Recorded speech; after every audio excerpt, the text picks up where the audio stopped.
Buenos días. El presente trabajo se realizó en la Escuela Superior de Medicina del Instituto Politécnico Nacional. Se titula Anticuerpos maternos neutralizantes del SARS coronavirus en recién nacidos, efectos de la vacunación. Se sabe que los recién nacidos tienen poca inmunidad, dado que la inmunidad es inmadura. La madre en edad fértil tiene una respuesta a las vacunas de anticuerpos y cuando está embarazada, estos anticuerpos los pasa a vía fetal a través de la placenta. Sabemos que la madre embarazada y las personas tenemos un pH de la sangre a 7,4 y entonces tiene anticuerpos en la sangre. Los anticuerpos de tipo IgG tienen la capacidad de atravesar la placenta del sinciciotrophoblast y de esta manera se engloban en endosomas a pH 6 y llegan al torrente sanguíneo del el feto. Entonces, esta inmunidad se considera de transferencia pasiva al recién nacido, ya que los anticuerpos de la madre son pasados durante el embarazo y es la inmunidad con la que cuenta el recién nacido. Durante la pandemia del SARS coronavirus, se vio que las mujeres embarazadas tienen mayor riesgo de presentar complicaciones que afectan su embarazo y al bebé incluso en la gestación. Incluido con estas complicaciones puede ser el parto prematuro y la muerte.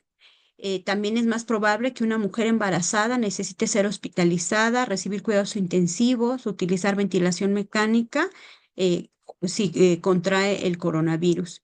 Estos casos de coronavirus, del COVID-19, pueden ser desde leves hasta graves y provocar la muerte en la embarazada.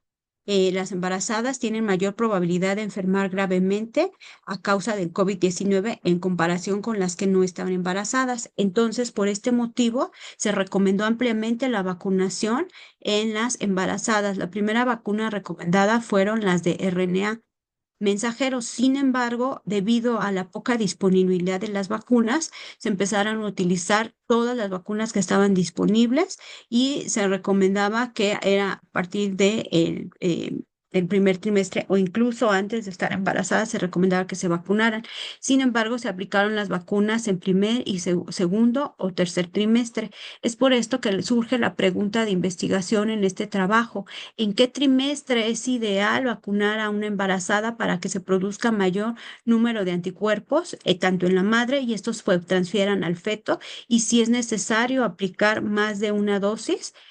Con estas preguntas se realizó el estudio de investigación y nosotros colectamos a 45 sueros de la madre y fueron pareados con el binomio, el recién nacido, y en los cuales se tomó sangre eh, periférica al momento de nacer para determinar anticuerpos IgG totales, isotipos, y de estos anticuerpos, cuáles eran neutralizantes. Y se encontró que de las 45 muestras, 44 pacientes eran menor de 35 años y solamente una mayor de 35 años. Eh, Recibieron la vacunación en el primer trimestre del embarazo, 39 pacientes, en el segundo trimestre del embarazo, una paciente, en el tercer trimestre, una paciente y antes del embarazo, 4 pacientes. Las dosis recibidas, se encontró que 6 pacientes recibieron una dosis, 21 pacientes recibieron una segunda dosis y una tercera dosis, 18 pacientes. Y se encontró que de las 45 muestras, todos los recién nacidos fueron a término y 38 fueron por parto natural y 7 por cesárea. En cuanto a comorbilidades, se encontró una paciente con obesidad.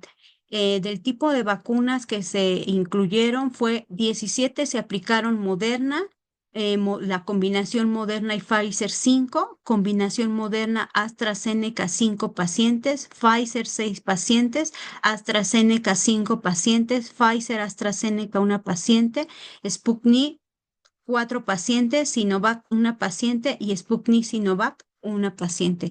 Con estos datos procedimos a analizar los anticuerpos IgG e IgM presentes en el suero, tanto de la madre como del recién nacido, por medio de la técnica de ELISA indirecta que consistió en sensibilizar placas de 96 pozos con la proteína Spike.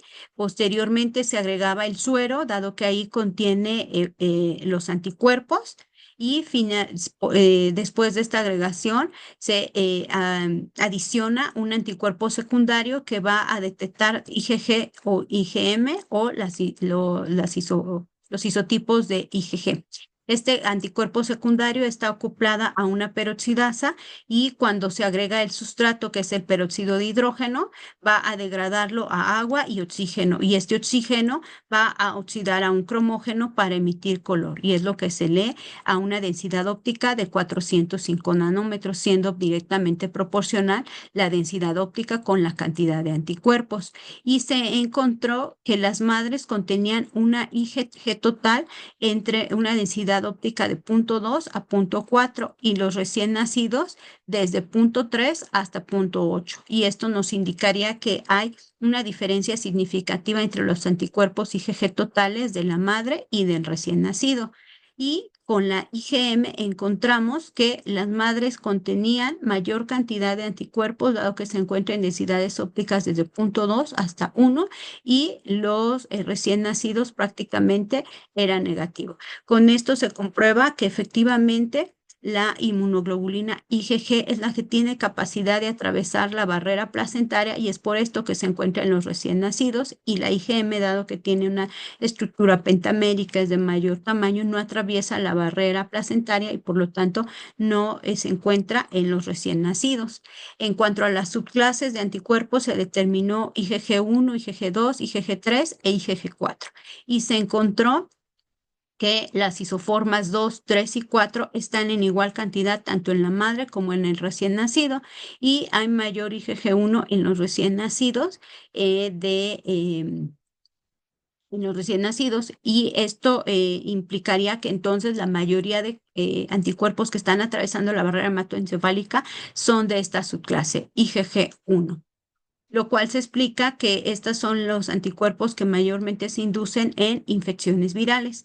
Ahora, ya encontrar anticuerpos, eso no quiere decir que sean anticuerpos que protejan, por lo cual es necesario determinar qué cantidad de anticuerpos tienen la capacidad de neutralizar al virus. Entonces se hizo un experimento en el cual el receptor del coronavirus, el receptor AC2, está fijado al fondo de la placa, y paralelamente se realiza una reacción con el suero del paciente, ya sea de la madre o del producto, y en este también se diluye el RBD, que es una porción de la proteína Spike, que es la que le ayuda a ingresar al virus, es la que contiene el receptor binding.